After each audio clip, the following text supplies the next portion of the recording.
नमस्कार, मैं सुनीता राजेश्वर। आज भगवान शिव का प्रिय महीने सावन सोमवार आप सभी को हार्दिक बधाई।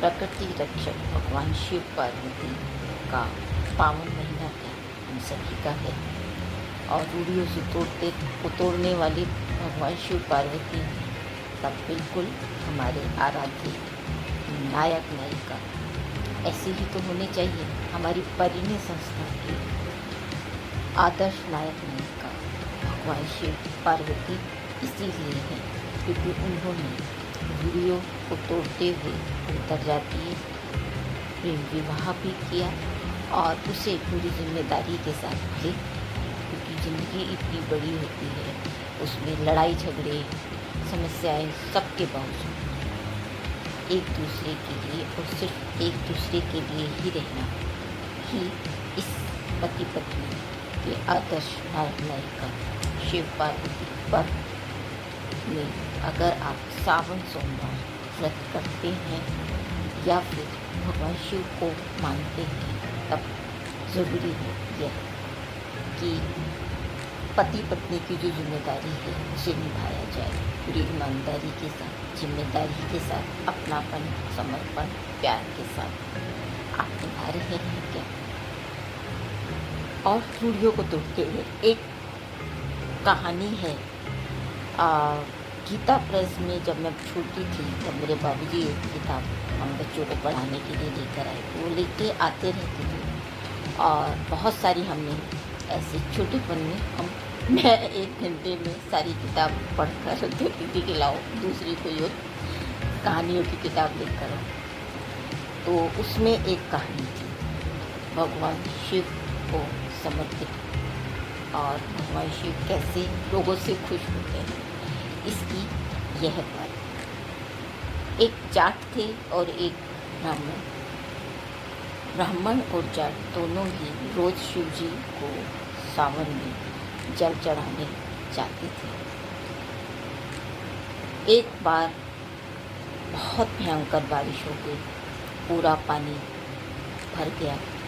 तब ब्राह्मण जो थे उन्होंने कहा कि हम यहीं से भगवान शिव को नमन करते हैं और बस घर से ही भगवान का नाम लिया तो हो गई।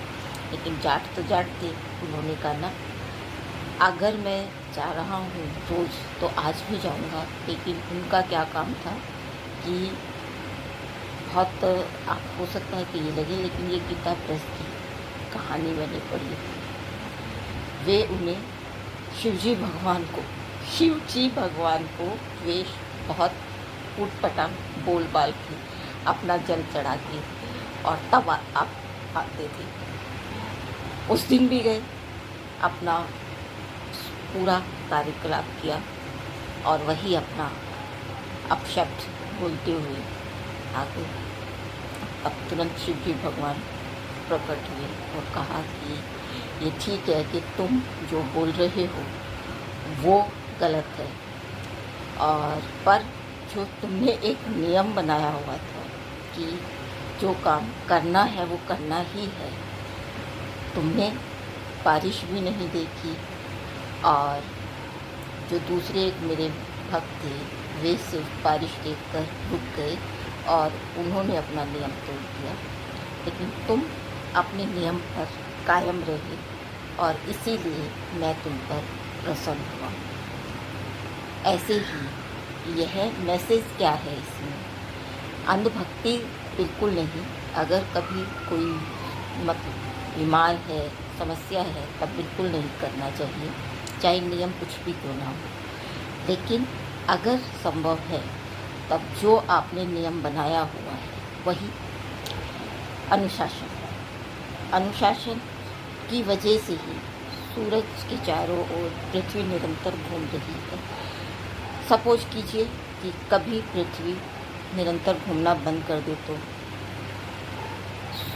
ये जो सूरज है रोशनी देना बंद कर दे तो ये इनका नियम है। इसीलिए प्रकृति चक्र निरंतर चल रहा है। तो हमारी भी जिम्मेदारी बनती है कि उस प्रकृति चक्र को बनाए रखें, अपनी जिम्मेदारी निभाएं।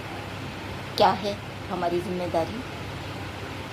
ऊट-पटांग नहीं, अंधविश्वास भी नहीं, लेकिन हाँ, जो जिम्मेदारी है उसको निभाते हुए और भगवान शिव को इसीलिए समर्पित श्रद्धा भाव से रहें कि वे प्रकृति रक्षक हैं, वे आदि और अनंत हैं, वे सृजन और संहारक दोनों के ही पर्याय हैं। इसीलिए शिव शक्ति पर का महत्व है। सावन सोमवार इसीलिए है कि एक दिन हफ्ते में अगर हम पूरे महीने ना कर पाएँ तो कम से कम एक दिन तो उस प्रकृति के प्रति हम अपने आप को बनाएं कि हमें प्रकृति रक्षक की तरह ही खुद भी अपनी आने वाली पीढ़ियों तक के लिए इस दुनिया को बचाए रखना है, बनाए रखना है और उसके लिए कुछ भी ऐसा जो प्रकृति के विरुद्ध हो ना करें, आचरण हो, व्यवहार हो या कुछ भी। बाहर पहाड़ी जगहों पर कंक्रीट के मकान खड़े किए जा रहे हैं, जंगल काटे जा रहे हैं, जिससे बाढ़ और बहुत कुछ तहस-नहस जब तक होता रहता है। यह ठीक नहीं है। पानी 100 फुट तक कई जगह जा चुका है और कई जगह ख़त्म हो चुका है, वो ठीक नहीं है। प्रकृति में अगर हम आने वाली पीढ़ियों को सोचना है, तब अपने बच्चों के लिए सोचना है, आने वाली पीढ़ियों तक के बच्चों को तक के लिए सोचना है, तब पानी बचाए रखना है, प्रकृति बचाए रखनी है, जंगल बचाए रखना है, हवा शुद्ध रहे। इसके लिए इस तरह की चीज़ें कम से कम प्रयोग करें, जिससे हमारा पर्यावरण दूषित होता है। यही है शिव भक्ति। आप कर रहे हैं क्या? और रिश्तों में जिम्मेदारी, ईमानदारी और मर्यादा, नैतिकता, ईमानदारी, अपनापन और प्यार बनाए रखिए। तभी पति पत्नी के इस आदर्श नायिका, जो हमारे परिणय संस्था के भी आदर्श नायिका है, उन्हें आप सच्चे हृदय से, श्रद्धा भाव से अपना श्रद्धांजलि अर्पित कर पाएंगे और उनके सच में शिव भक्त कहलाएंगे। क्योंकि अगर रिश्तों की मर्यादा नहीं है, प्रकृति के आप रक्षक नहीं हैं और रूढ़ियों को भी आप मान रहे हैं, तब आप शिव भक्त नहीं हो सकते। इसीलिए शिव भक्ति मतलब रिश्तों में भी ईमानदारी, जिम्मेदारी, मर्यादा, नैतिकता, अपनापन और प्यार और प्रकृति रक्षक बने। शिव भगवान के इस सूत्र को अपनाना ही पड़ेगा, ताकि आने वाली पीढ़ियाँ तक हमेशा खुशहाल समृद्ध रहें, सांस ले पाए स्वच्छ हवा में। आप सभी को शिव पार्वती के पावन महीने श्रावण में और सावन सोमवार के इस दिन की हार्दिक बधाई और उम्मीद कि आप रिश्तों और प्रकृति में सामंजस्य भी बनाकर रखेंगे और अनुशासन जितना हो सके उतना निभाएंगे हमेशा। मैं सुनीता राजेश्वर, जय हिंद, जय भारत।